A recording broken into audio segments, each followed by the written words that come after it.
Libasukum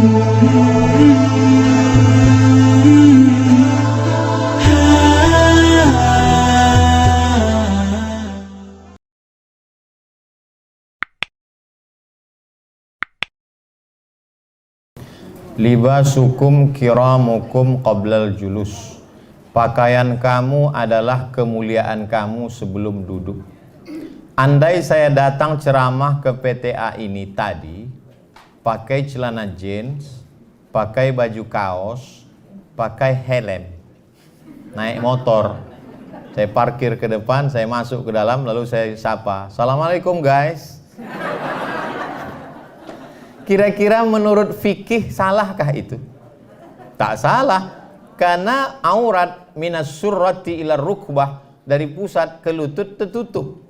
Tak salah, tapi secara etika, karena Islam ini isinya 3. Yang pertama akidah, yang kedua fikih, hukum halal haram, yang ketiga adalah akhlak. Inilah yang diambil dari hadis Jibril, iman, Islam, dan ihsan. Saya kena pada pasal 3, pasal ihsan. Lalu kemudian tentang pakaian, ada seorang ulama besar di Alexandria, Iskandaria, 200 km dari Kairo, namanya Syekh Muhammad Abdul Ba'is, ahli hadis. Saya datang ke majelisnya, sorbannya bersih, ganteng, wajah, jubahnya 2 lapis, jubah di dalam putih, jubah di luar hitam, duduk dengan wibawanya. Libasukum kiramukum qablal julus. Pakaianmu adalah kemuliaanmu sebelum engkau duduk. Lalu kemudian ada seorang mahasiswa Indonesia bercerita bahwa suatu ketika istri Syekh Muhammad Abdul Ba'is sakit, maka datanglah pelajar Indonesia ke rumah membantu mencucikan pakaian Syekh.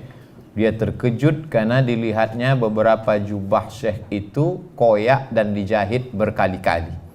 Lalu kenapa yang dipakainya waktu berceramah itu pakaian yang bersih? Karena dia mau menjaga muru'ah, kehormatan. Yang saya maksud tadi adalah sampai berlebih-lebihan menggunakan uang untuk pakaian. Sampai lemari 3 isinya pakaian semua. Sampai Ustadz Somad sendiri kami lihat setiap video tuh bajunya ganti-ganti. Itu di studio punya orang. Habis pakai letakkan lagi. Datanglah orang mengirim WA ke saya, kata dia, "Ustadz tolonglah kasih kain itu ke saya karena saya tengok Ustadz ceramah, habis ceramah dapat kain."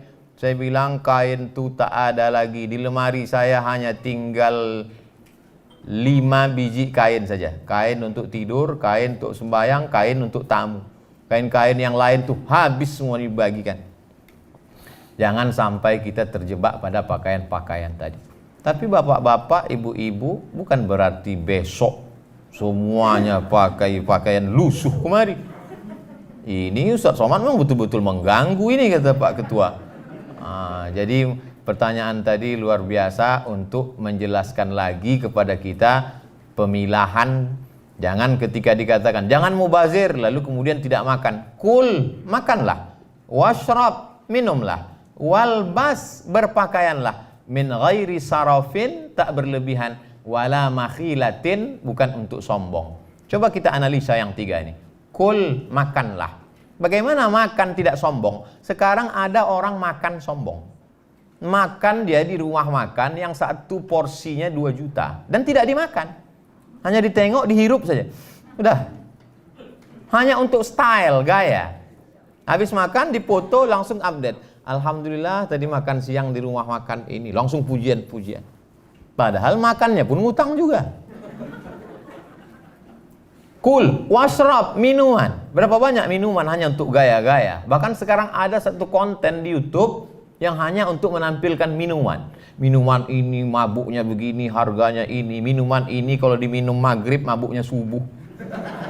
Ada. Kalau dulu televisi Pak, Bu, kita dikhawatirkan dulu waktu anak-anak, awas TV. Jangan lupa TV masih dikontrol KPI, Komisi Penyiaran. Sekarang ada TV yang tidak bisa dikontrol KPI. Apa itu? Cheat channel TV. Dulu kalau mau buat TV mesti 100 sekian miliar. Sekarang orang bisa punya TV, 1 orang bisa punya 3 channel TV. Luar biasa. Jadi zaman anak kita tak seperti kita. Walbas, berpakaianlah. Min ghairi sarafin, tak berlebihan. Wala makhilatin, tak pula untuk sombong.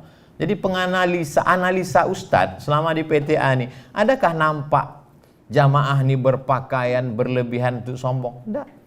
Sebanyak-banyak pakaian kita paling-paling 3 lapis. Maaf, singlet di dalam, kemeja, jas. Kalau sampai 4 lapis, itu bukan kaya, demam.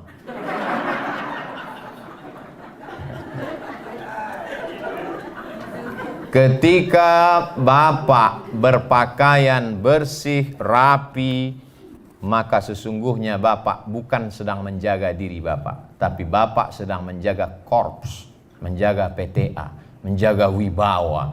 Makanya kalau saya ceramah, saya pakai pakaian yang bagus, topi yang bagus, yang kira-kira orang. Tapi kalau saya sedang tidak ceramah, saya pakai sandal jepit, saya pakai celana training, saya pakai baju biasa, makan saya di pinggir-pinggir jalan. Saya dengar orang tuh berbisik, mirip Ustaz Somad. Gitu. Saya nyetir sendiri, saya jalan sendiri. Karena saat itu saya sedang tidak membawa ayat, saya tidak sedang menjaga wibawa saya. Karena yang saya jaga ini bukan Abdul Somadnya, yang saya jaga ini bahwa saya membawa isi ceramah saya itu. Nah, jadi kalau bisa kita pahami itu, maka kita berpakaian tetap sama macam ibu. Oke, jilbab merah sehingga semua menengok merah mata orang. Semangat. Pakai das, pakai jas. Wallahu a'lam bishawab. Libasukum kiramukum qablal julus adalah kata-kata hikmah. Baik disampaikan, tapi tak kita nisbatkan ke Nabi sallallahu alaihi wasallam. Wallahu a'lam bishawab.